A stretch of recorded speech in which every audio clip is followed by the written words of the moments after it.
Mga boss, umpisa pa lang ng video, kinakabit yung mugs. Pero nagagawa ko na yan kasi nga may post-post pa tayong nalalaman. Katulad niya, no? Nakita nyo na ikinabit yung mug sa mug wheel press machine. Ayan.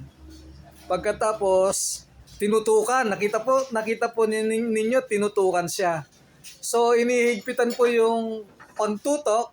And habang tinihigpitan yan, post ulit tayo para makatipid tayo ng oras. Mga boss, natapos na pong i-clamp. Ganito lang naman po yung clamp system namin. Ako po ang nag-design yan, mga boss. O, di ba? Ang ganda po ba? Yan ang clamp system namin. Para maipit yung mugs. Ganyan po ang clamp system namin.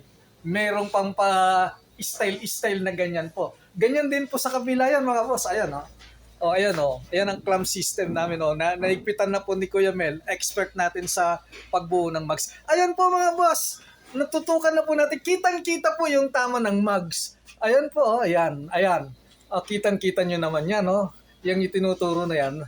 Dapat maalis po natin yan. So, banat, Kuya Mel!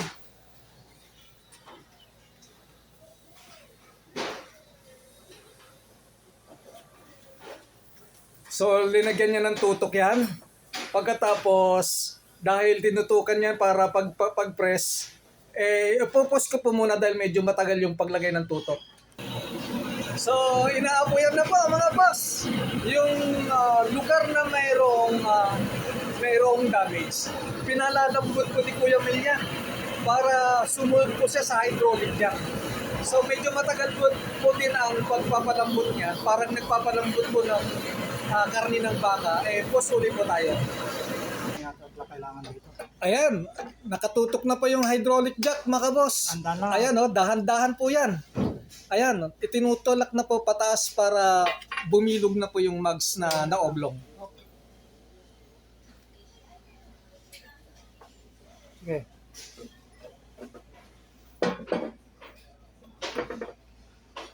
Ayan. Binibilog po nila ang mugs. Tinututukan po ng hydraulic jack. Okay. Napansin nyo po ba yung patungan ng hydraulic jack?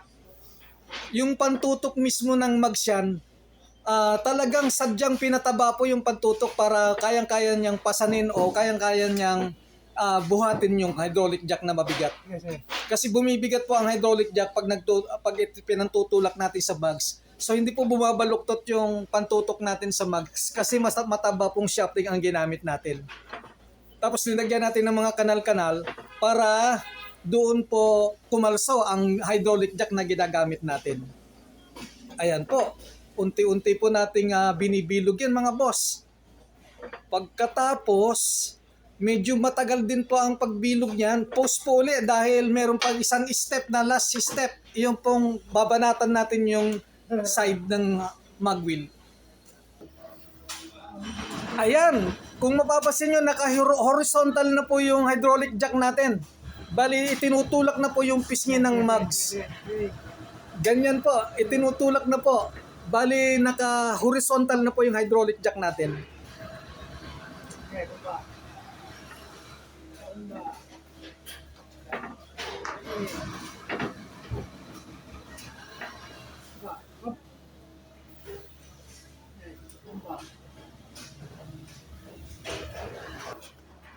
mga boss, kayo na po ang sumilip kung may diferensya pa. Ayan po, nakatutok po tayo sa pang-sentro. Ayan po, dyan po yung may damage kanina. Ayan na po, sa tingin ko wala na po akong makitang damage. Tulad siguro po ng nasisilip ninyo, alay na po ang mugs ni customer. Sandali lang po, ginawa yan, mga boss. Bali, lumabot lang po ng 4 minutes ang video natin na ito. Yun lang po. Matutuwa po nga pala si customer nito, mga boss. Salamat! Bye-bye!